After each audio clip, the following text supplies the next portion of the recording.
The pristine calm of the Los Altos Hills Whole Foods was shattered by the sharp clatter of glass jars hitting the polished concrete floor. Ethan Blackwood, a figure more at home in a hoodie and jeans than the bespoke suit he'd worn for a pointless investor meeting, froze mid-aisle. It was late on a Sunday, an anomaly for him to be anywhere but his lab, but he'd made a rare trip for some obscure brand of kombucha his mother, Olivia, swore by. Sophia, watch out! A child's urgent whisper, sharp with panic, cut through the ambient store music. Ethan turned, his sharp analytical eyes scanning the aisle. There, partially obscured by a tower of organic marinara sauce, were two little girls. Identical twins, he registered instantly, no older than 5. One, the clear culprit of the spill, had eyes wide with a terror that seemed disproportionate to the crime. The other, the whisperer, was frantically trying to shove the scattered jars back onto the shelf. "Hey!" Ethan called out, his voice softer than he intended, taking a measured step forward. "Are you all right?" The girls froze, twin deer caught in the glare of a Tesla's headlights. The one who had been cleaning up shot to her feet, a tiny defiant sentinel in front of her sister. We didn't do anything," she stammered, her small chin trembling. It was then Ethan's pattern-recognizing brain processed the anomalies. The bulging pockets of their thin, worn jackets, a crust of a baguette peeking from one girl's collar. His chest tightened. These children were shoplifting. "Are you two here by yourselves?" he asked, his voice gentle as he crouched, bringing himself to their level. The girls exchanged a look, a high-bandwidth silent communication that fascinated him, but stayed silent. The one in front, the brave one, pressed her lips into a thin line. "My name is Michael," he introduced himself, forcing a smile he hoped was reassuring. "What are your names?" The brave one hesitated, then her internal risk assessment must have completed. "I'm Emma." "This is my sister Grace," she responded. Sophia, the one who had caused the spill, let out a small, muffled sob. Ethan noticed her knee was scraped, a smear of blood against her pale skin. "Grace is hurt," he observed quietly. "Can I take a look?" Chloe hesitated, then gave a reluctant nod. Ethan moved with deliberate slowness, pulling a silk pocket square, a relic from the suit, from his pocket. "This might sting a little, okay," he warned, carefully dabbing at Sophia's knee. The girl bit her lip, a flicker of pain crossing her face, but she didn't cry out. While tending to the minor injury, Ethan absorbed more data: the scuffed sneakers, the threadbare clothes, the hair that hadn't seen a proper brush in days. These children were neglected. "Are you hungry?" he asked, though the answer was a foregone conclusion. Chloe gave a tiny nod, her green eyes shimmering with unshed tears. The sight triggered a protective instinct he hadn't known he possessed. "It's all right," he assured them. "You're not in trouble. How about this? I'll buy you something to eat, and then we can talk for a bit. Sound good?" The twins glanced at each other, another silent conference taking place. Finally, Chloe nodded. "Okay," she agreed, "but it has to be quick. We can't take too long." Ethan guided them through the store, a strange procession of a tech billionaire and 2 tiny urchins. He watched as they selected pre-made sandwiches, fruit cups, and juice boxes with a gravity that was deeply unsettling in children so young. After paying for the groceries and quietly adding the items he'd seen them try to steal to his bill, he led them to a bench outside. The setting California sun cast a golden hue over them, illuminating their blonde hair and eyes that seemed too big for their small faces. As the twins devoured their food with an efficiency he could appreciate, Ethan gently probed for information, but they remained evasive, their answers clipped and their gazes anxious. It was clear they were scared, conditioned not to trust strangers. His world felt off-kilter. How could this be happening just miles from his minimalist glass and steel fortress? "Emma, Grace," he said softly as they finished, "you can't stay on your own. It's dangerous and you need help." Panic flared in their eyes.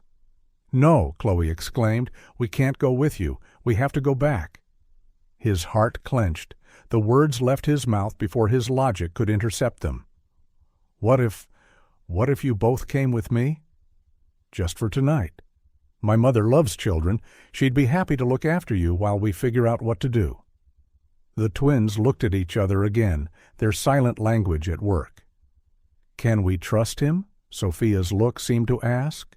Chloe studied Ethan, her gaze piercing and intelligent. Then she gave a slow, deliberate nod. "Okay," she said, her voice a small, resolute bite of data. "But just for tonight. And tomorrow we have to go back." A wave of relief, vast and unexpected, washed over Ethan. "Of course," he promised. "Tomorrow we'll sort everything out." As he led them to his Tesla Model S, belatedly realizing the complete lack of car seats, he wondered what algorithm he had just initiated. His mother, Olivia, would probably think he'd finally lost his mind, bringing home 2 unknown children. But then Sophia yawned, a sound so innocent and trusting it bypassed all his firewalls, and Chloe, despite her fierce independence, leaned her head against his arm as he helped them into the car. In that moment, Ethan knew he'd made the right call.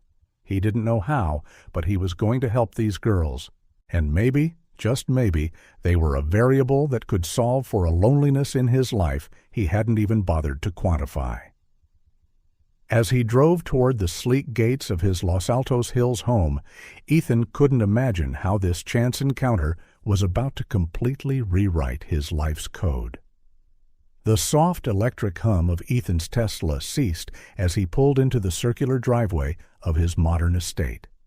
The architectural lighting switched on, illuminating the stark, beautiful facade of glass and steel. In the back seat, Chloe and Sophia stared, their small hands linked. "Wow," Sophia whispered, her voice barely a breath. "Is it a castle?" Ethan managed a genuine smile. "Not exactly. But my mother sometimes acts like a queen." He'd barely finished the sentence when the massive pivoting front door swung open, revealing Olivia Benson. At 60, with her sharp bob and impeccably tailored slacks, she still possessed the formidable presence of the top litigator she once was. Her normally composed face morphed into confusion at the sight of Ethan helping 2 small, disheveled girls from his car. "Michael," she called, descending the floating concrete steps. "What's going on?" Ethan took a deep breath, preparing his executive summary. "Mom, these are Emma and Grace. They need our help tonight." Olivia's brow furrowed, but her gaze dropped to the girls. The twins shrank under her scrutiny, Sophia hiding behind Chloe. Something in their vulnerability must have pierced Olivia's armor, because her expression immediately softened. She knelt, her expensive pants meeting the gravel without a second thought. "Hello, sweethearts," she said gently. "You must be cold. How about we go inside and have some hot chocolate?" Chloe, ever the protector, hesitated, but Sophia, enticed, took a tiny step forward. "Will there be marshmallows?" she asked timidly. Olivia's face broke into a real smile, one that lit up her sharp features. "Of course, dear. As many marshmallows as you want." That sealed the deal. The girls followed Olivia inside, Ethan trailing behind, carrying the small tattered backpack Sophia had refused to relinquish. In the spacious, state-of-the-art kitchen, Olivia moved with practiced efficiency, preparing hot chocolate, while Ethan helped the girls onto the high stools at the quartz island. The rich, sweet aroma filled the air, and the twins' stomachs rumbled in unison. "Here you go," Olivia said, placing 2 steaming mugs before them, each crowned with a generous cloud of marshmallows. "Careful, it's hot." Chloe and Sophia picked up the mugs with a reverence usually reserved for priceless artifacts. At the first sip, their eyes widened. "This is the best chocolate in the world," Sophia declared, already sporting a chocolate mustache. Olivia laughed, a soft, melodic sound that made the girls smile shyly. "I'm glad you like it. Now, how about a warm bath while I fix something for you to eat?" The twins exchanged an anxious look. We have to leave soon," Chloe said hesitantly. Olivia cast a questioning glance at Ethan, who gave a subtle shake of his head, indicating he'd explain later. "Well, as long as you're here, let's make you comfortable, okay?" Olivia said gently. "I promise no one will make you do anything you don't want to." After a moment, the girls agreed. Olivia led them upstairs to a guest bathroom that was larger than their entire apartment. Ethan followed with clean towels and plush robes. "Oh, Grace," Olivia exclaimed softly, seeing the girl's injured knee. "We'll take care of that after your bee, all right?" Sophia nodded, still clutching her worn backpack. "Sweetheart," Olivia said gently, "you can leave your bag out here while you bathe. I promise no one will touch it." Sophia bit her lip, clearly torn. Chloe stepped in. "It's okay, Grace," she whispered. "We can trust them." With one last hesitant look, Sophia handed the bag to Ethan. He placed it carefully on a nearby chair, where they could see it through the open bathroom door. While Olivia helped the twins, Ethan went to the kitchen, his mind a whirlwind of unanswered questions. Who were these girls? Where were their parents? And what was so important in that little backpack? Half an hour later, two clean, sweet-smelling girls in oversized T-shirts descended the stairs with Olivia. Their freshly washed hair shone under the recessed lighting of the living room. "Look at you," Ethan smiled. "You look like real little princesses." Sophia giggled, her first real giggle he'd heard. Chloe, though still cautious, looked more relaxed. Olivia guided them to the dining table, where plates of mac and cheese, a timeless comfort food, awaited. The girls ate with an eagerness that was heartbreaking, yet displayed surprisingly good manners. As they ate, Olivia and Ethan exchanged glances, a silent conversation passing between them. There were so many questions, but they both knew this wasn't the time. After dinner, with the girls struggling to stay awake, Olivia led them to a guest bedroom. "You can stay here tonight," she said, helping them onto the large king-size bed. "If you need anything, just call." Sophia grabbed Olivia's hand. Can you tell us a story?" The request surprised Olivia, but her face lit up. "Of course, dear. How about Cinderella?" As Olivia's gentle voice filled the room, Ethan watched from the doorway.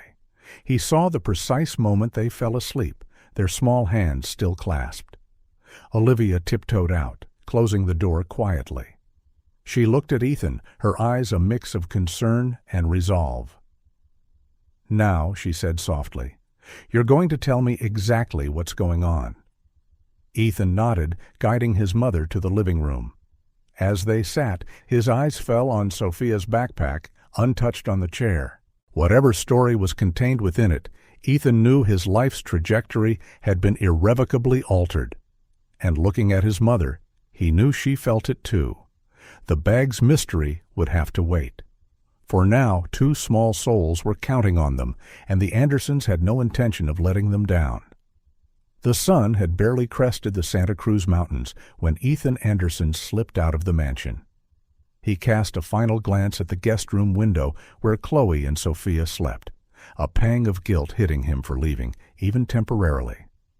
Olivia had promised to stay with them and gently probe for more information. The workday at his sprawling tech campus was a blur. Ethan found himself unable to focus on lines of code or strategic planning meetings.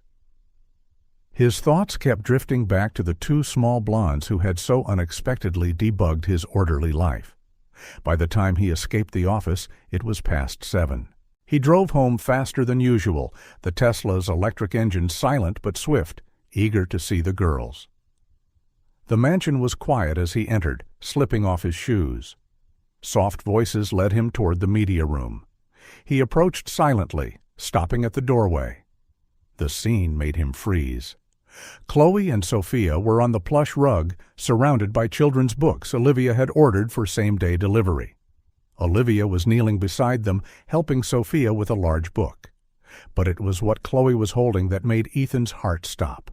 It was a photograph, a faded Polaroid of a radiant young woman, her smile wide as she held two newborn babies. Emily. Ethan's world tilted on its axis. He knew that face, that smile. Emily Carter, his best friend from a summer arts program in college, the one who understood his ambitions before anyone else, the first person he'd ever truly loved. Michael. Olivia's voice pulled him from his stupor. All three turned, startled. Ethan took a hesitant step into the room, his eyes locked on the photo in Chloe's hands. That's Sarah, he said, his voice barely a whisper. Chloe clutched the photo to her chest, her eyes wide. Sophia edged closer to her sister. Ethan knelt slowly, trying not to spook them. Do you know Sarah?" he asked, his voice trembling. Chloe and Sophia exchanged that silent, rapid-fire look. It was Sophia who finally spoke, her voice small but clear. "She's our mom." Ethan's world imploded. Emily, a mother, twins. The data points connected with shattering force. Memories flooded him. Emily and him on the college green, debating philosophy until dawn, dancing at a campus party, the final bittersweet hug at the airport before he left for a fellowship in Zurich. Then the slow fade. Calls became less frequent. Emails took longer to answer. His world of startups and venture capital had consumed him until they lost contact.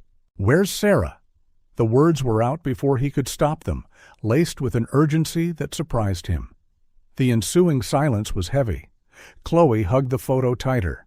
Sophia bit her lip, her eyes filling with tears. Sensing the rising tension, Olivia intervened. "Girls, it's all right. No one will force you to talk about anything you don't want to. Michael is just surprised to see Sarah after all this time."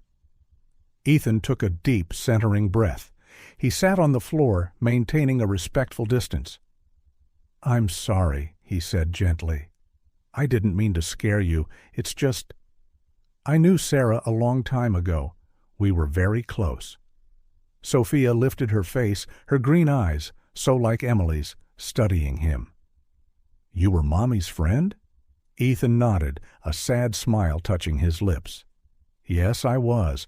We went to high school together. She is a very special person."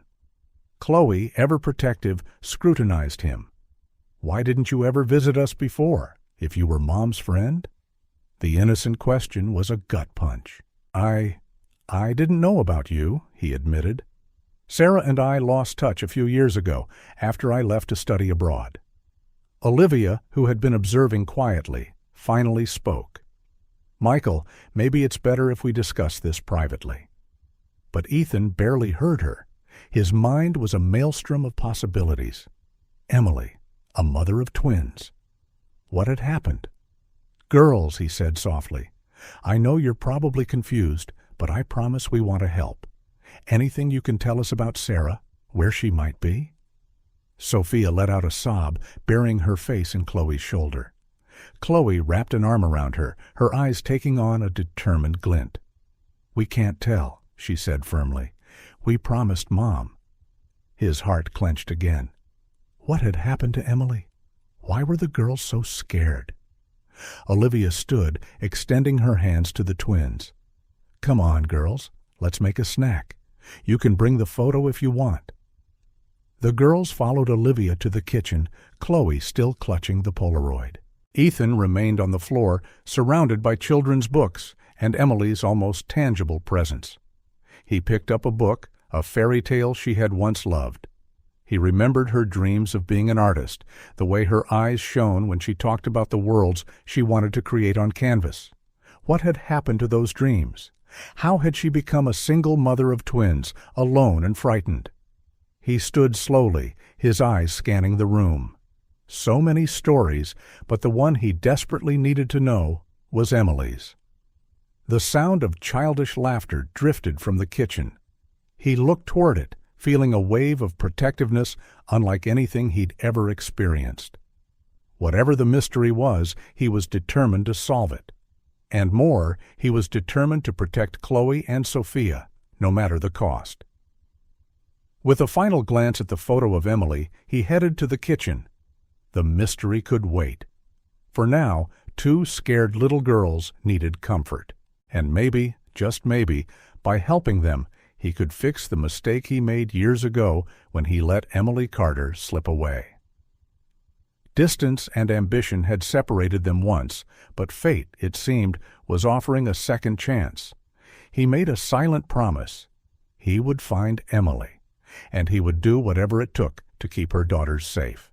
The smell of freshly baked cookies and the sound of laughter greeted him.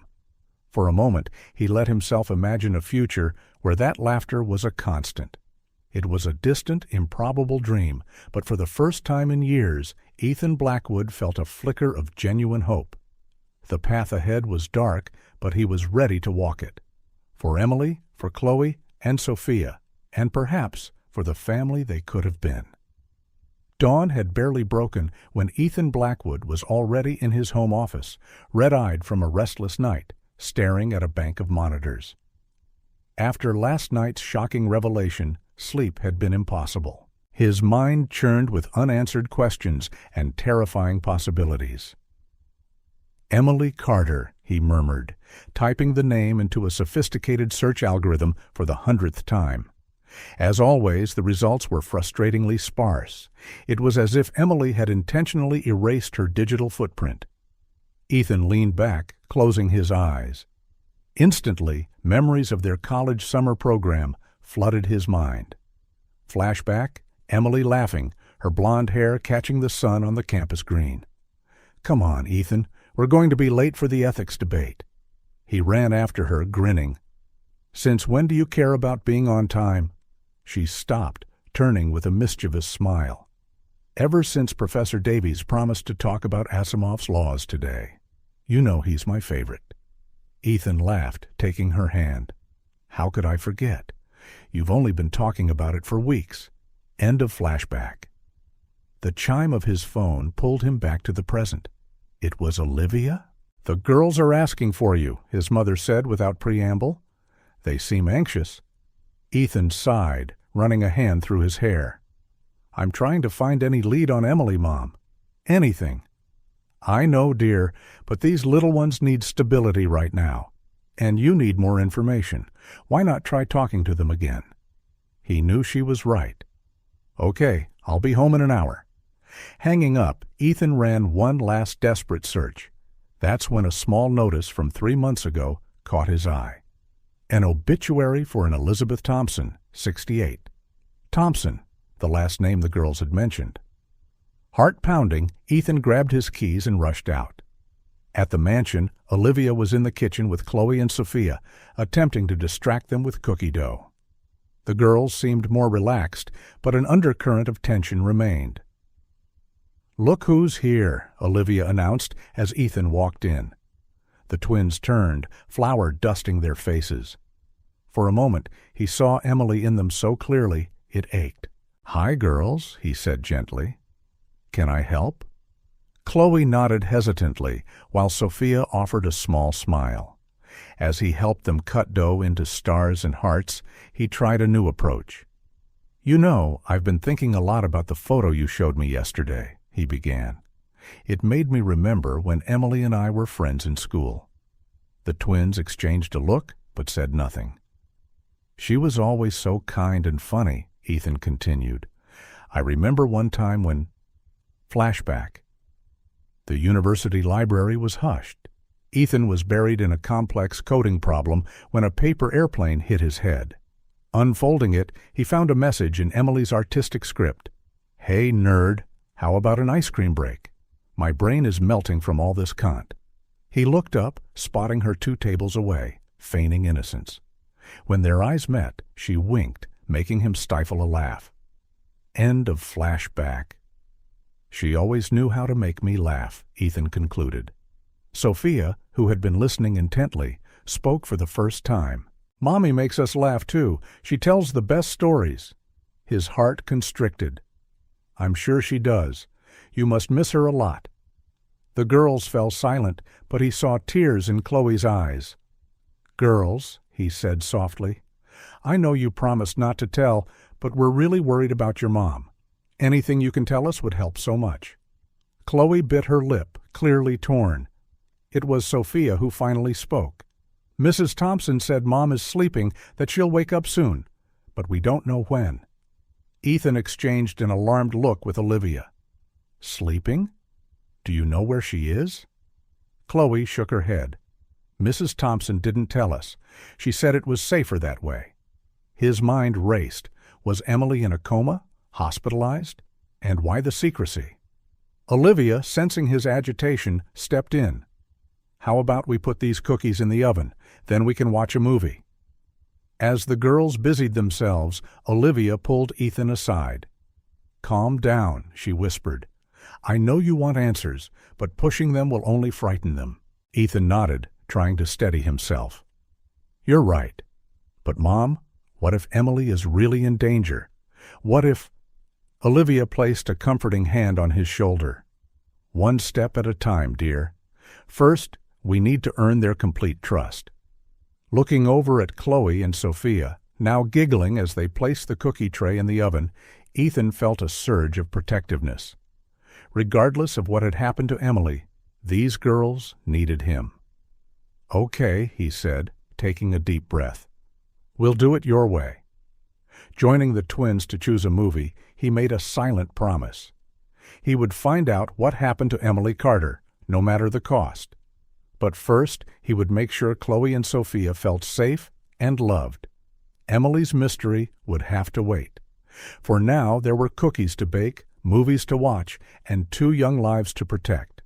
The Santa Clara County Family Services Office was a sterile place with beige walls and struggling potted plants. Ethan Blackwood shifted in the uncomfortable chair, his gaze fixed on the closed door before him. After days of dead ends, he had finally secured a meeting with John Smith, the social worker assigned to Emily Carter's case. The door opened, and a middle-aged man with tired, kind eyes emerged. "Mr. Anderson, please come in." Ethan rose, his heart pounding. In the small office, he noted the stacks of files and the weary look on Mr. Smith's face. He gestured for Ethan to sit. "Mr. Anderson, I understand you're here about Sarah Miller and her daughters," he began, his tone professional yet concerned. Ethan nodded eagerly. "Yes, I'm taking care of Emma and Grace right now. I found them alone and—" Mr. Smith held up a hand. "Before we continue, I need to understand your relationship with the family. How exactly did you become involved?" Ethan took a deep breath. "Sarah and I were friends in high school. We lost contact years ago, but I found the girls by chance. They were alone, frightened. I couldn't just ignore them." Mr. Smith's eyes softened. "I see. And the girls? Are they all right?" "Yes," Ethan assured him. "They're safe with my mother. But Mr. Smith, please, I need to know what happened to Sarah." The social worker sighed, appearing to weigh his options. At last, he spoke. "Mr. Anderson, normally I wouldn't be able to share this information, but given the circumstances—" "Sarah is currently in the ICU at Central Hospital." Ethan's world stopped. "In the ICU? What happened?" "There was a car accident about 2 weeks ago," Mr. Smith explained quietly. "Sarah was driving home from work when her car veered off the road and rolled over. She's been in a coma ever since." The air left Ethan's lungs. A coma. He whispered the word in disbelief. Mr. Smith nodded sadly. "The doctors are doing everything they can, but the situation is serious, Mr. Anderson." "And the girls?" Ethan asked, his mind spinning. "Do they know?" "Not completely," the social worker answered. "We've tried to shield them from the full truth. They know their mother is asleep in the hospital, but they don't understand the gravity of it." Ethan ran a hand through his hair. "Why were they alone when I found them? Wasn't anyone caring for them?" Mr. Smith looked uncomfortable. "There were complications. The neighbor who was looking after them fell ill suddenly, and before we could step in, well, the girls were alone for a short time." "I see," Ethan murmured, 1,000 questions still swirling. "Mr. Anderson," Mr. Smith said, leaning forward, Now that you're involved, I need to know your intentions. These girls need stability and care." Ethan met his gaze, his voice resolute. "I'm going to take care of them. I'll be there for Sarah. I'll do whatever it takes to keep this family safe and together." Mr. Smith studied him for a long moment before nodding. "Very well. I'll need to do a home visit, evaluate the situation, but for now it seems the girls are in good hands." When Ethan left the office, his mind was in turmoil. Emily in a coma, the girls scared, and he, suddenly, at the center of it all. As he walked to his car, he made a silent promise. He would be there for Chloe and Sophia, giving them all the love and security he could, and he would do everything in his power to bring Emily back. The sun dipped below the horizon, casting long shadows. Somewhere in a hospital, Emily was fighting, and Ethan vowed that when she woke, she would find her entire family safe and waiting. With renewed determination, he started the car. His next destination was Stanford Hospital. It was time to see Emily and begin unraveling the mystery behind her accident. The antiseptic smell of Stanford Hospital enveloped Ethan as he walked through the automatic doors. His heart pounded, a mix of anxiety and a dread of what he was about to see. Mr. Smith's words echoed in his mind. Emily in a coma, fighting for her life. He approached the reception desk. "Sarah Miller," he said, his voice shaky. "I'm here to see Sarah Miller," the receptionist typed, her eyes softening at his anxious face.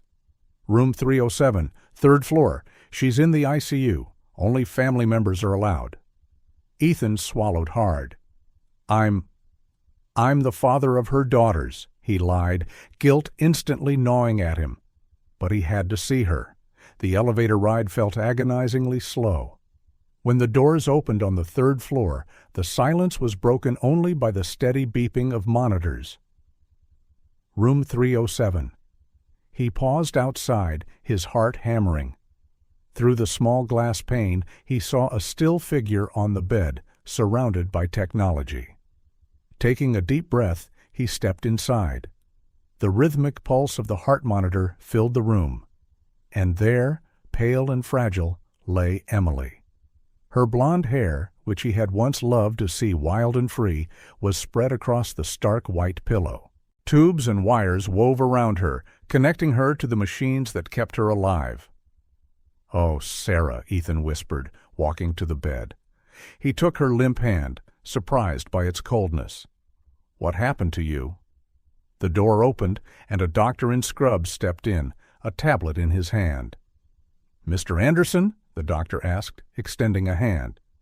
"Dr. Patel, I'm the neurologist in charge of Sarah's case." Ethan shook his hand, his eyes never leaving Emily. How is she?" Dr. Evans sighed. "Ms. Miller's condition is critical but stable. The accident caused severe head trauma, leading to her current coma." Will she wake up?" Ethan asked, his voice barely a whisper. "It's hard to say," the doctor replied honestly. "The brain is complex. We're monitoring closely, and there are signs of brain activity, which is good, but the time frame for recovery, if it happens, is uncertain." Ethan felt his legs weaken. What about after? If she wakes up? "When she wakes," Dr. Evans corrected gently, "we'll have to assess. There could be cognitive or motor deficits, but we won't know until she regains consciousness." Ethan nodded, trying to process it all. "Her daughters? Can they see her?" The doctor hesitated. Usually children aren't allowed in the ICU, but given the circumstances, we may make an exception. It might help Sarah to sense their presence. After Dr. Evans left, Ethan stayed by Emily's side, holding her hand, recalling moments from their past, the debates, the shared dreams, the late-night coffee runs. "I should have fought harder for you," he murmured, a tear escaping. "I shouldn't have let distance come between us. But I'm here now, Emily, and I'm not going anywhere." The next day, he returned with Chloe and Sophia. The girls were nervous, clinging to his hands. "Is Mommy still asleep?" Sophia asked, her small voice trembling. Ethan knelt. Yes, sweetheart. Mommy is in a very deep sleep, healing. But she can hear you, so you can talk to her, okay? Chloe tightened her grip on her sister's hand. We help Mommy wake up, she said with determination.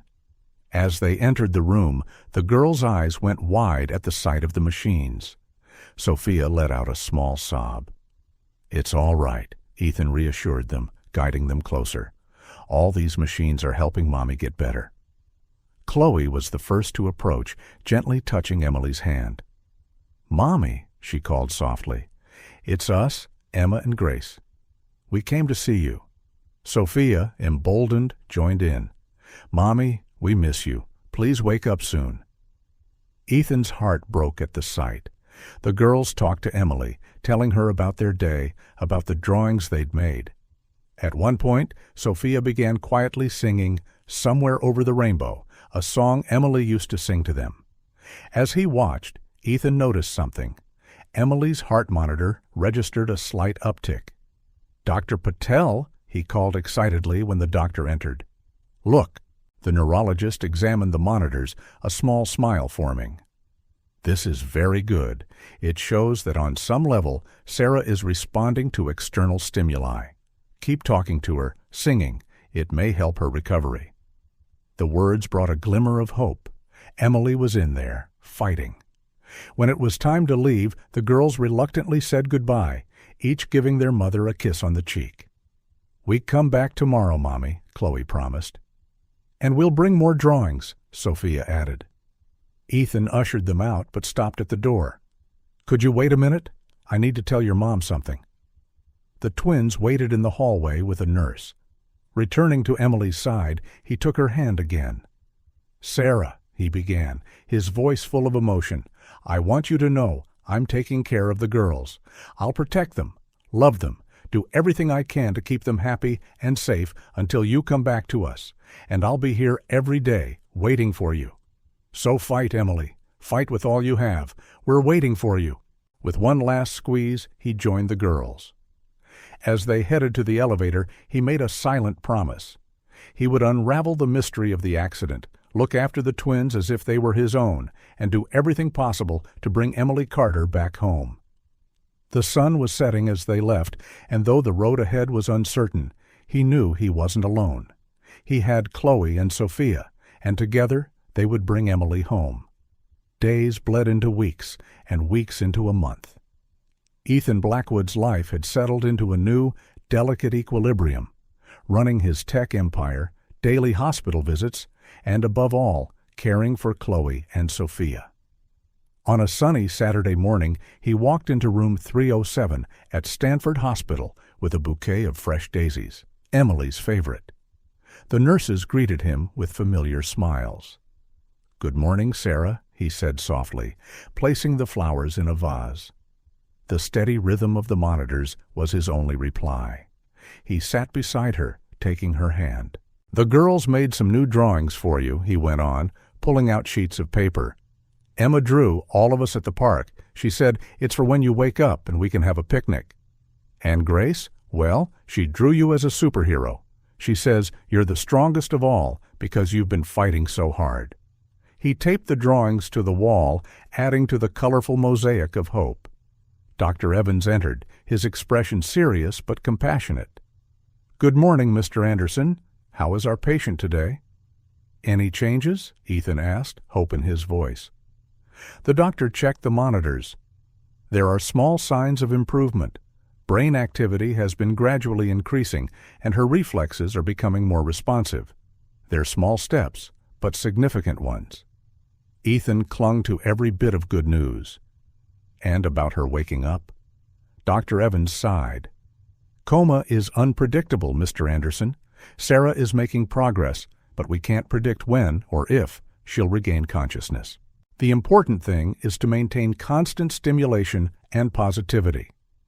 After the doctor left, Ethan turned back to Emily. Hear that, Emily? You're getting better. Keep fighting. Back at the Los Altos Hills mansion, Olivia was in the kitchen with the girls, making chocolate chip cookies. Flour dusted their smiling faces. "Grandma Margaret," Sophia asked, "do you think Mommy will like the cookies when she wakes up?" Olivia's heart clenched. The twins had started calling her Grandma. "I'm sure she'll love them, dear," she said, stroking Sophia's hair. "She'll be very proud to see how you two are becoming such great little bakers." Chloe looked up thoughtfully. "I wish we could take some to Mommy at the hospital." Olivia exchanged a glance with Ethan, who had just walked in. He knelt between them. "Hey, how about we do something special?" he suggested. "We can record a video of you making the cookies. Then when Mommy wakes up, she can watch everything you learned." The girls' eyes lit up.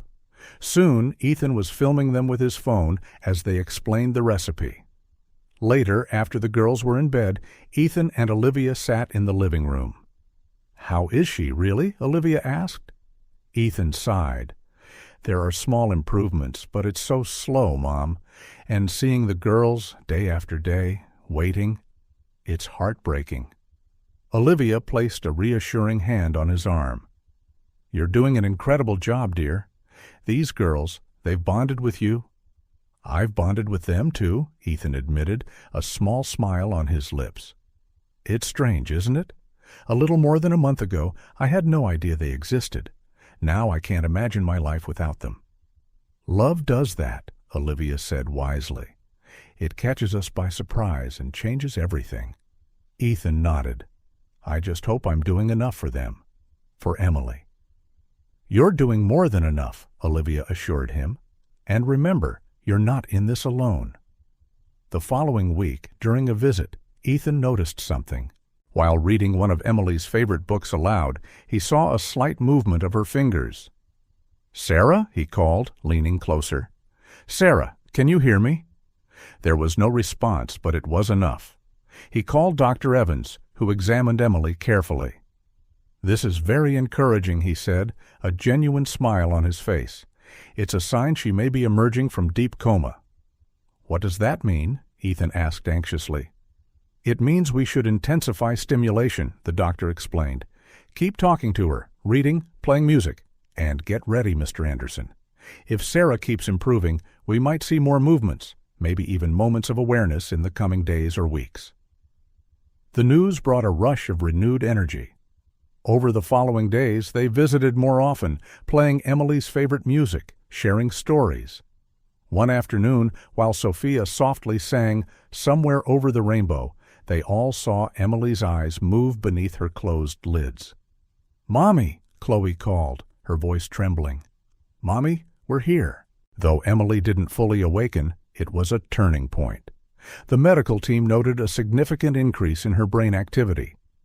That night, after putting the twins to bed, Ethan returned to the hospital. He held her hand, a renewed sense of purpose filling him. "You're almost there, Emily," he whispered. "Keep fighting. The girls are waiting for you. I'm waiting for you. And when you wake up, I promise we'll all be here, ready to bring you home." The gentle squeeze he felt on his hand might have been his imagination, but to Ethan it was a sign that no matter how long or hard the journey, Emily was fighting her way back, and he would be there every step of the way.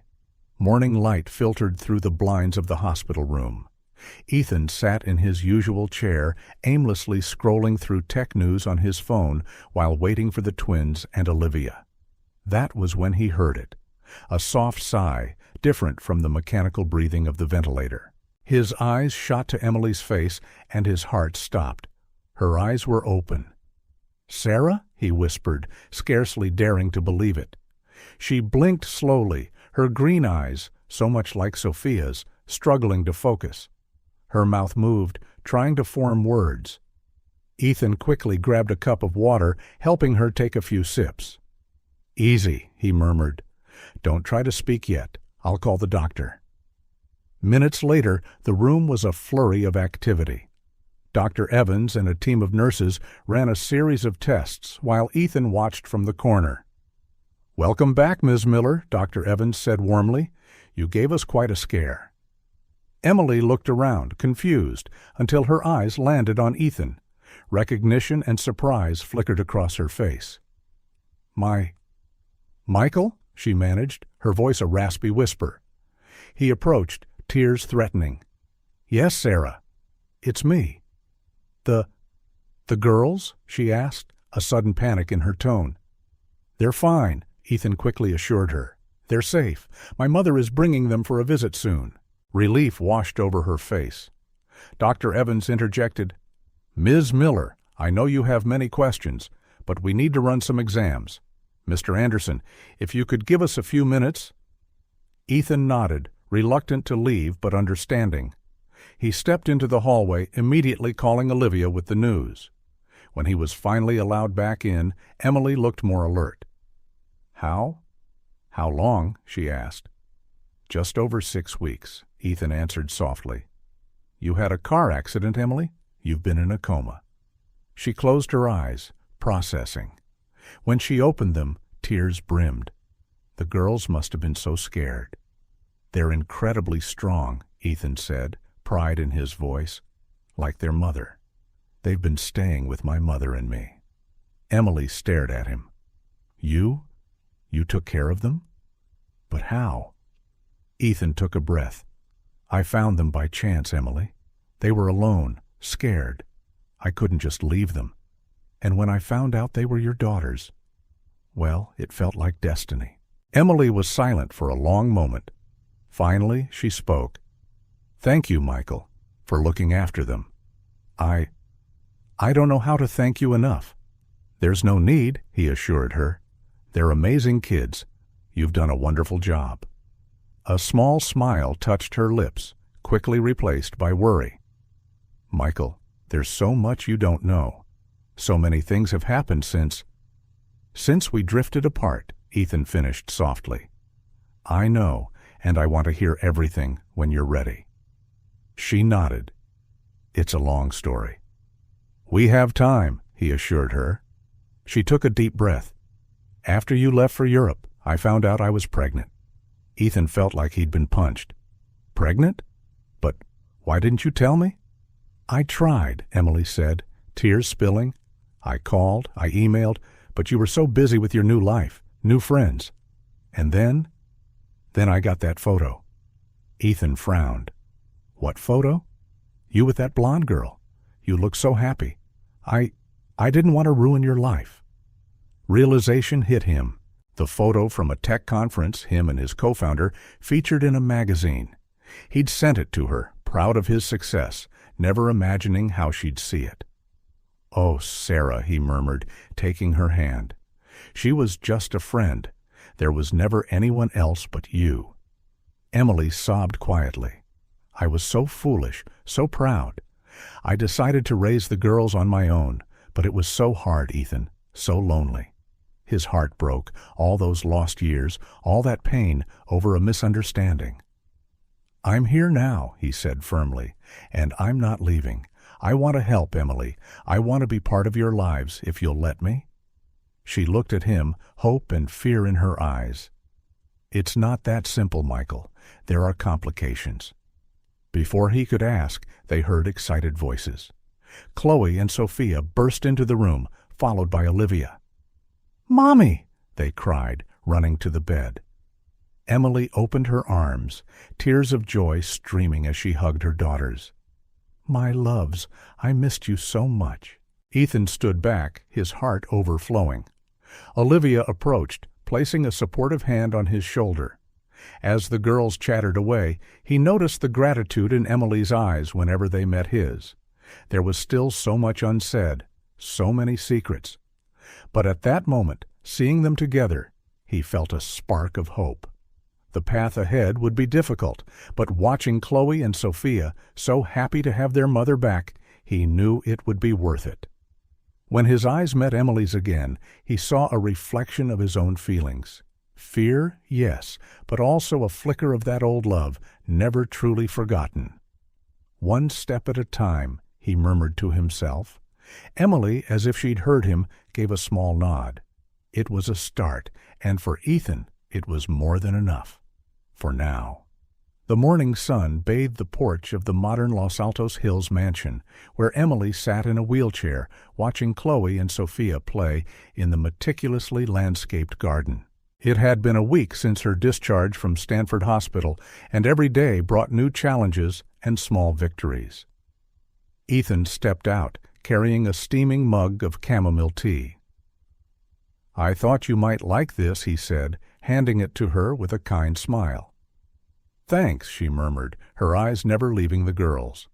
"It still feels strange to see them so at ease here." Ethan followed her gaze. Chloe was helping Sophia climb a small, ornamental Japanese maple, their laughter echoing. "They're resilient," he commented, "and they've adapted incredibly well, considering everything." Emily nodded, a mix of pride and worry on her face. "They look so happy. Almost as if they belong here," Ethan offered gently. Emily looked at him, her eyes full of conflicting emotions. "Yes, and that scares me a little." Ethan took a seat beside her. "Emily, I know this is sudden for you, going from raising them alone to, well, all this." He gestured at the sprawling high-tech home. "It must be overwhelming." "It is," she admitted, "but it's also comforting, seeing how everyone cares about them, how you care about them." Their eyes met, and for a moment the intervening years vanished. Ethan's heart sped up. "Mommy, Michael." Sophia's voice broke the moment. "Come see what we found." Emily started to rise, but Ethan gently stopped her. "Let me help," he offered, wheeling her across the manicured lawn. Emily couldn't help but notice how his hands were both gentle and strong, a constant reminder of the mature, reliable man he'd become. The girls led them to a fallen bird's nest under a tree, 3 tiny blue eggs miraculously intact. "Can we take care of them?" Chloe asked, her eyes shining. Ethan knelt beside them. "Actually, the best thing to do is put the nest back in the tree. The mother bird is probably looking for them." Emily watched in admiration as he patiently explained, helping them carefully replace the nest. "Now we can watch from a distance," he suggested. "Maybe in a few days we'll see the chicks hatch." Back on the porch, Emily commented, "You're great with them." Ethan blushed slightly. "They make it easy. They're incredible kids, Emily. You've done an amazing job." Tears welled in Emily's eyes. "Thank you. But seeing them with you, it's like they're complete in a way they never were before." Ethan knelt beside her wheelchair, taking her hand. "Sarah, I know there's a lot still unsaid between us. So many lost years, so many misunderstandings. But I want you to know I'm here for you, for them, whatever you need." Emily squeezed his hand, emotion constricting her throat. "Michael, Sarah, Michael!" Olivia's voice interrupted. "Lunch is ready.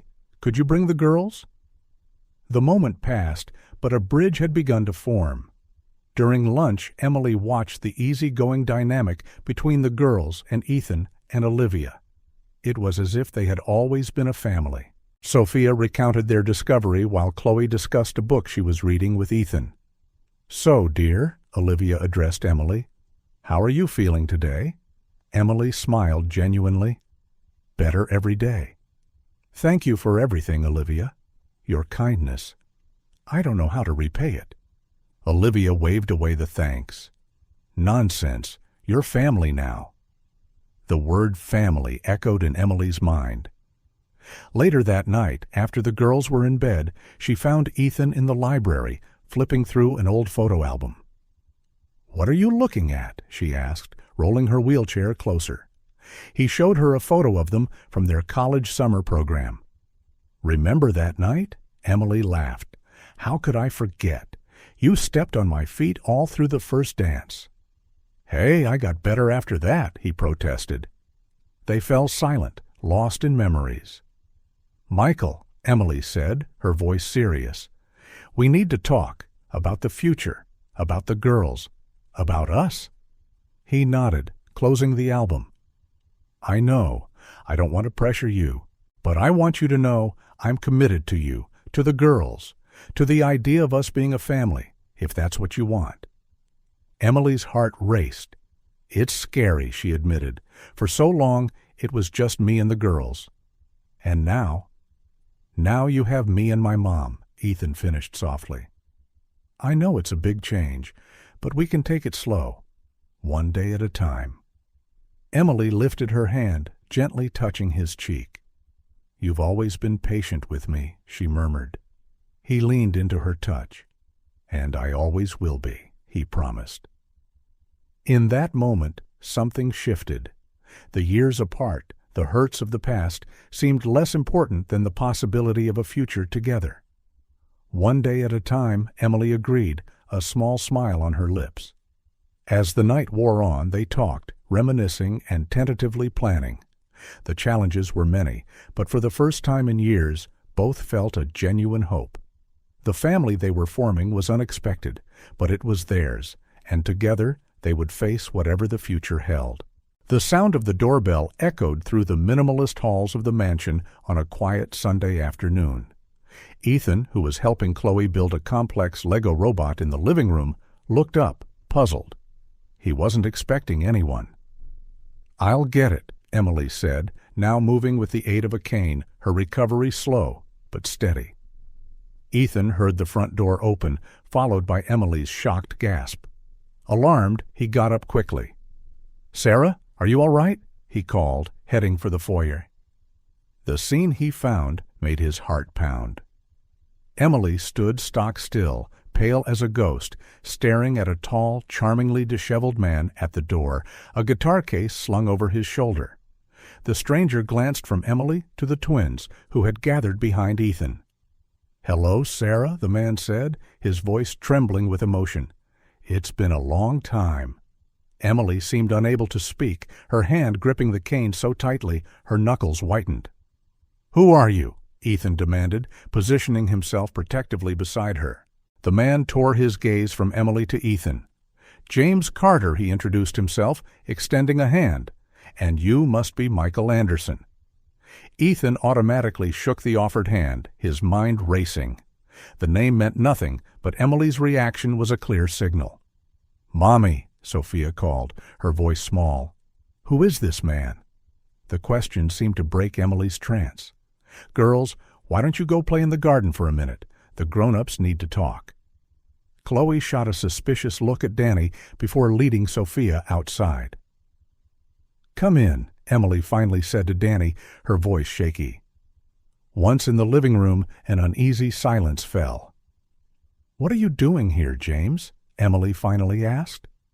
Danny leaned forward, his gaze fixed on the twins through the window. "I came because, Sarah, I have to know, those girls, are they mine?" The question fell like a bombshell. "What?" Ethan exclaimed, incredulous. Emily closed her eyes, anguish crossing her features. "Michael, let me explain. Sarah and I were involved for a few months after you went to Europe, Michael," Danny interrupted. "It was intense, but brief. We broke up and lost contact." Ethan jumped to his feet. "Sarah, is that true?" Emily opened her eyes, tears shimmering. "Yes. James and I got involved after I lost touch with you. I was hurt, confused. When I heard about the accident," Danny continued, "I was shocked, and then I heard about 4-year-old twins, the possibility that I might be their father. I had to know." Ethan felt the world spin. All his assumptions, all his plans for the future felt like they were crumbling. "How can you just show up like this?" Ethan asked, his voice hoarse, "after all these years?" Danny ran a hand through his hair. "I know it's sudden, but understand, I only just found out about this possibility. I couldn't ignore it." Emily sobbed silently. "You can't just appear and turn the girls' lives upside down. They don't even know about you." "I understand that," Danny said gently. "I'm not here to cause problems. But if there's a chance they're my daughters, I can't just walk away. They deserve to know the truth, don't you think?" Ethan remained silent, his mind a whirlwind. "What exactly do you want, James?" he finally asked. "I want to find out if I'm really their father," Danny answered. "And if I am, I want the chance to know them, to be part of their lives somehow. I'm not here to take them from you. I know I don't have that right." Emily let out a bitter laugh. "And you think it's that simple?" "No," Danny admitted. "I know it's complicated, but everyone deserves the truth." "Enough," Ethan intervened, his voice firm. "This isn't getting us anywhere. James, I think you should leave now. We all need time to process this." Danny nodded slowly. "I understand. Here's my card. Please contact me when you're ready to talk. And Sarah, I'm sorry for showing up like this, but I had to know." When the door closed, silence filled the house. Emily buried her face in her hands, her shoulders trembling. Ethan sat beside her, his own heart breaking. "What are we going to do?" he asked quietly. Emily lifted her tear-stained face. "I don't know. How are we supposed to tell the girls? How can we change everything they've always believed?" At that moment, Chloe and Sophia ran into the living room. "Mommy, why are you crying?" Sophia asked. Chloe, more observant, looked from Emily to Ethan. Did that man do something bad? Ethan and Emily exchanged glances. The moment they feared had arrived. "Girls," Emily began, her voice trembling, "there's something very important we need to talk about with you." As the twins settled onto the sofa between them, the weight of the upcoming revelation hung heavily in the air. The family they'd started to build was about to face its greatest challenge yet. The silence in the Anderson living room was almost tangible. Emily, seated on the sofa with Chloe and Sophia on either side, took a deep breath. Ethan stood by the fireplace, his expression a mixture of worry and support. "Girls," Emily began, her voice quivering, "remember how we always said families can be different? Some kids have one dad, some have two, and some don't have one at all." The twins nodded, their large eyes fixed on their mother. "Well," Emily continued, "it turns out you might have a father you haven't met yet." Chloe frowned. "But what about Michael?" Ethan's heart clenched. "Michael is very important to us, honey," Emily said, shooting him a quick look. "He loves you both very much. But a long time ago, before you were born, I met a man named James." Sophia's eyes went wide. "The man who came here today?" Emily nodded. "Yes, that's him. James and we dated for a while, and there's a possibility he's your biological father." The silence that followed was deafening. Chloe, ever the sharper one, was the first to speak. "So Michael isn't our dad?" The pain in her voice broke everyone's hearts. Ethan stepped forward, kneeling in front of them. "Emma, Grace," he said softly, "I love you both more than anything in the world. That won't change, no matter what happens, okay?" The girls nodded, still confused and frightened. "What happens now?" Sophia asked in a small voice. Emily exchanged a look with Ethan. "Well, to know for sure if James is your father, we have to do a special test called a DNA test. It's like a scientific investigation to find out the truth." Over the next few weeks, tension gripped the house. The DNA test was done, and the wait for the results felt interminable. Danny kept his distance, but his presence loomed like a shadow. Finally, the envelope arrived. Emily, Ethan, and Danny met at an attorney's office. The results indicate, the attorney read in a monotone voice, a 99.9% probability that James Carter is the biological father of Emma and Grace Miller. Time stood still. Emily closed her eyes. Danny let out a shaky breath. Ethan felt as if the floor had vanished. "What do we do now?" Emily asked, her voice low. The attorney cleared his throat. "Well, legally, Mr. Carter has paternal rights. However, given the unique situation, I suggest the three of you discuss and reach a co-parenting agreement that serves the children's best interests." The next few days were filled with long, emotional discussions. Danny expressed his desire to be involved, but he also acknowledged the vital role Ethan played. "I don't want to take anything away from you," he said one evening at the kitchen table. "I just want the chance to know my daughters, to love them." Ethan, still struggling, surprised everyone. The girls deserve to know about their origins, about you. But I want to make one thing clear. They are my daughters too. In my heart. I'm not giving that up." Emily squeezed Ethan's hand, tears in her eyes. "We'd never ask you to." Slowly, a plan formed. Danny would be gradually introduced as a special family friend. Ethan would remain central to their daily routines, with Emily and Danny working together. One evening, after the girls were in bed, Emily found Ethan on the porch. "What are you thinking about?" she asked softly. "How unpredictable life can be," he responded. "A few months ago, I didn't even know I had daughters. Now I can't imagine my life without them. And yet everything changed again," Emily finished for him.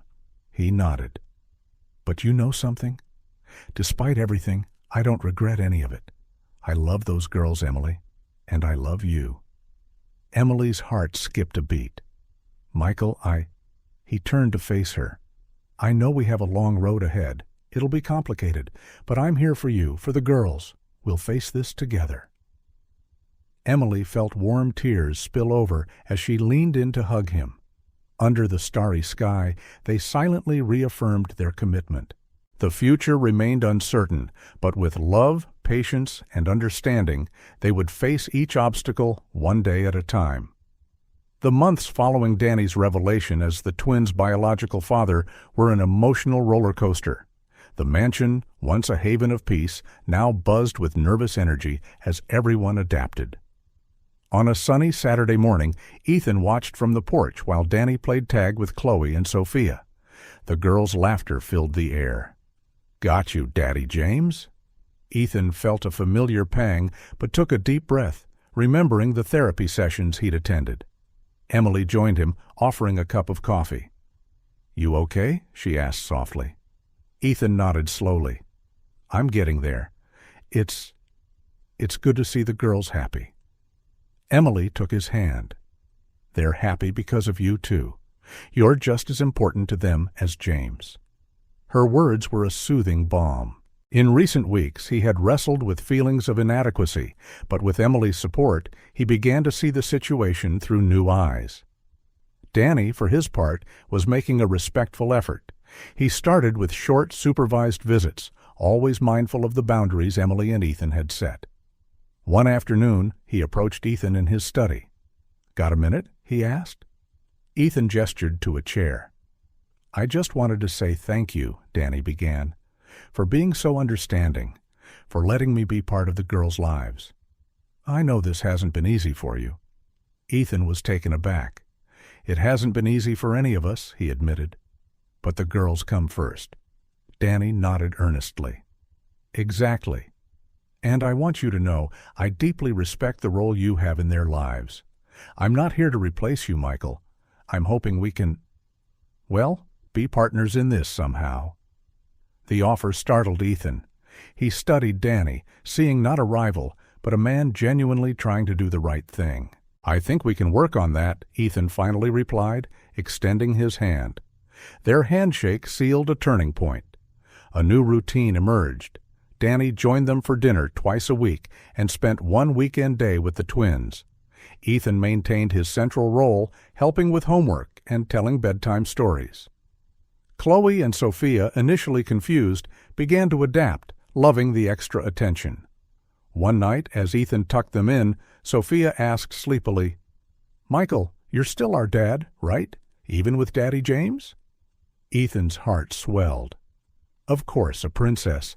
I'll always be your dad, no matter what." From the other side of the bed, Chloe added, "It's like we have two dads and a mom. We're really lucky, huh?" Ethan smiled, kissing their foreheads. "Yes, you are, and we're very lucky to have you." Closing their door, he found Emily in the hallway, tears in her eyes. "Did you hear that?" he asked softly. She nodded, hugging him. "They're right, you know. We're all so lucky." Downstairs, Danny was leaving. "Thanks for dinner," he said. "And for everything." Ethan nodded. "The girls loved having you here.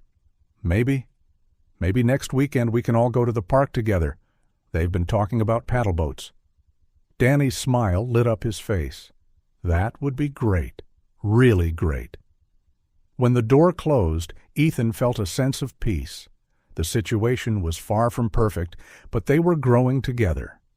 Later that night, lying beside Emily, he reflected on the journey. "You know," he said softly, "I never imagined my life would be like this. But I wouldn't change it." Emily turned to him. "Me neither. Thank you for being so amazing through all this, Michael. I don't know what we'd do without you." Ethan pulled her closer. "We're a family," he murmured. "Maybe not conventional, but a family. And together we can face anything." As they drifted off to sleep, the mansion was quiet, wrapped in contentment. Upstairs, Chloe and Sophia slept peacefully, their dreams filled with paddle boats and picnics with both their dads and their mom. The journey was far from over, but the foundation of love, respect, and understanding promised a bright future. Autumn had arrived, painting the trees gold and red. In the Anderson mansion, the air crackled with anticipation, an energy radiating mostly from Ethan. For weeks he had been planning this, discreetly consulting Olivia, Danny, and even the twins. The ring, a delicate piece of white gold with a single diamond, weighed in his pocket. Emily had left for a routine checkup, giving him time for final preparations. The twins could hardly contain their excitement. "Michael, can I see the ring again?" Sophia asked, hopping around him. He grinned, pulling out the velvet box. "Last time, Princess. But remember, it's our secret until Mommy arrives, right?" Chloe, helping with flowers, nodded solemnly. "We won't tell." Pinky promise. The sound of a car made them freeze. "That's her," Sophia whispered. Ethan drew a deep breath. "All right, girls, remember the plan." The twins dashed into position as Emily walked in. "Hello, my loves," she called, surprised by the quiet. "Is everything okay?" Ethan appeared, a nervous smile on his face. "Welcome back. How was the checkup?" Emily raised an eyebrow. "It went fine. What are you three up to?"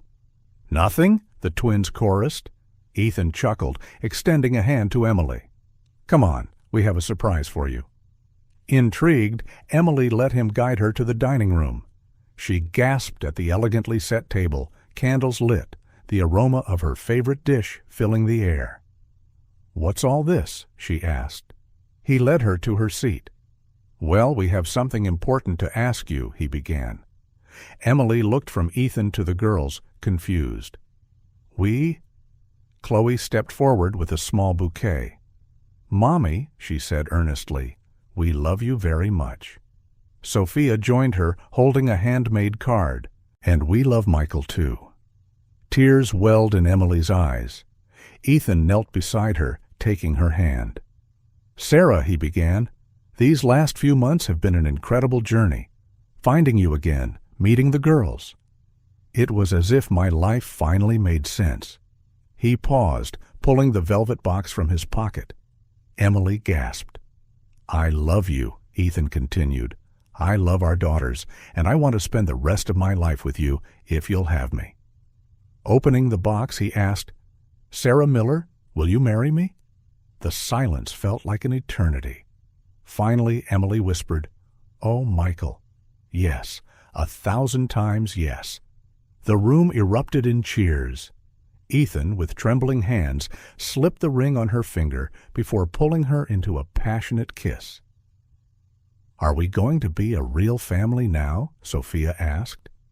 Emily pulled them into a tight hug. "Sweetheart, we've always been a real family. This just makes it official." Ethan joined the embrace. "And you too," he said to the twins. "If it's all right with you, I'd love to adopt you, officially become your legal dad, as well as a dad at heart." They shouted in unison, "Yes." The celebration continued late into the night. The next day, Ethan met Danny for coffee. "James," he began, "I proposed to Sarah last night." She said yes. A heavy silence followed. Then, to Ethan's surprise, a genuine smile crossed Danny's face. "Congratulations," he said sincerely. "You both deserve happiness." "Thank you," Ethan said, relieved. "But there's more. I want to adopt the girls, legally." Danny nodded slowly. "I figured this day would come." "Michael, I'll be honest, part of me hurts to think about that. They're my biological daughters." He held up a hand. "But over the past months, I've seen how much you love them. You're their father in every way that matters." Unshed tears shone in his eyes. "I love Emma and Grace. And because I love them, I want what's best for them. And what's best for them is to have you as their legal father, as well as a father of the heart." Ethan felt a lump in his throat. "James, I don't know what to say." Danny gripped his arm. "Say you'll keep being the amazing dad you've been. Say you'll love and protect our girls with everything you have." "Always," Ethan promised. The two men regarded each other with a silent understanding.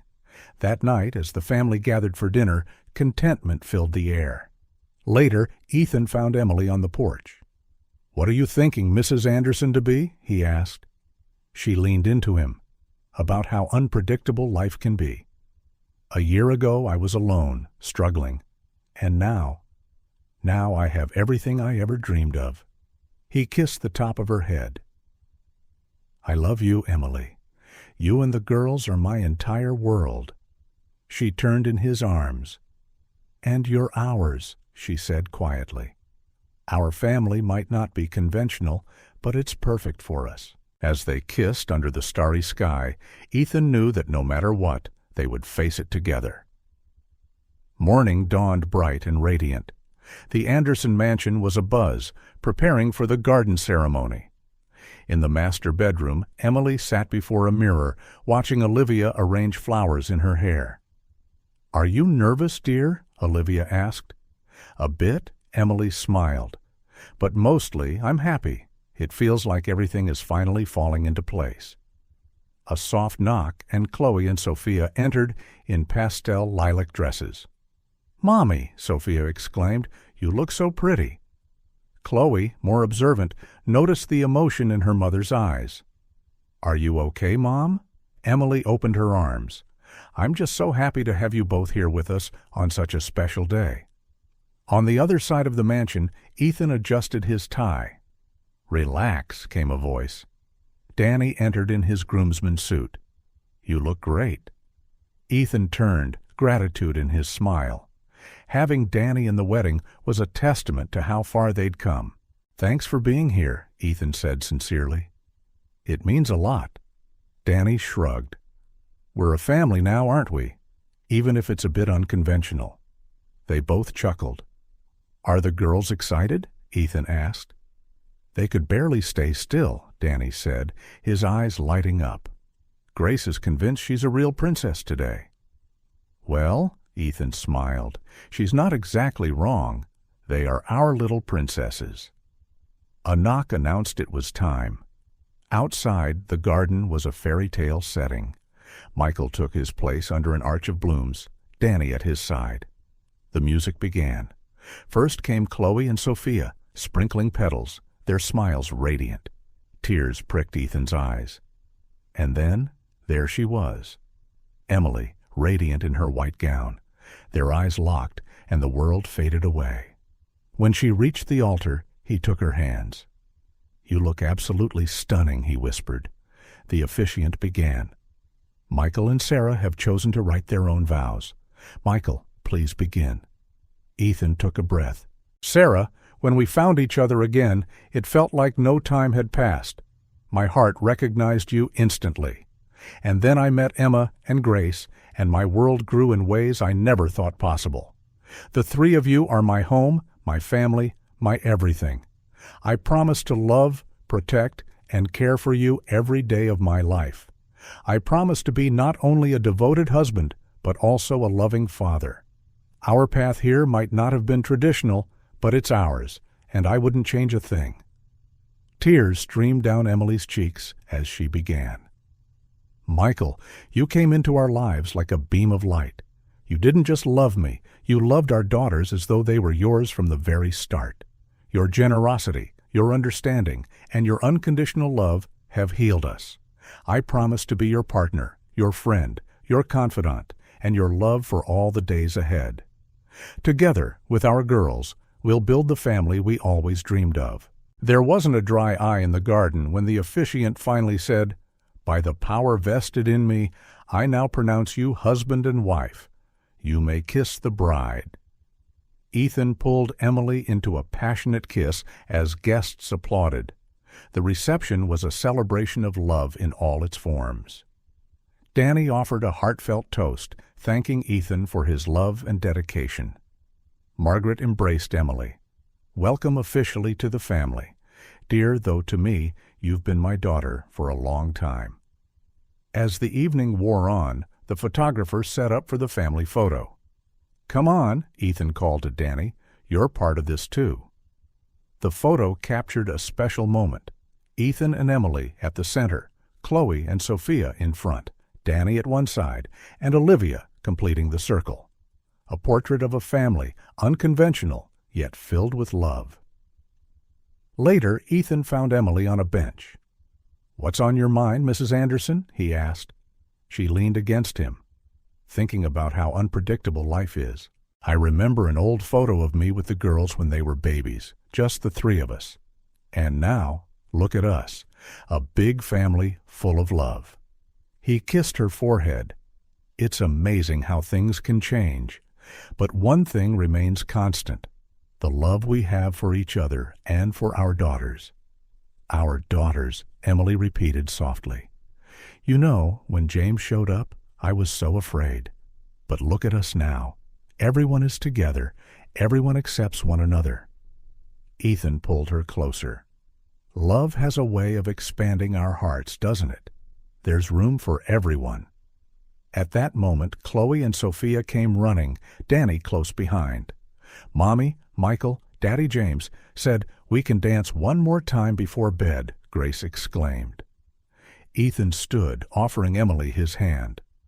"Well, we can't deny a final request, can we?" As they all headed back to the dance floor, Ethan looked around.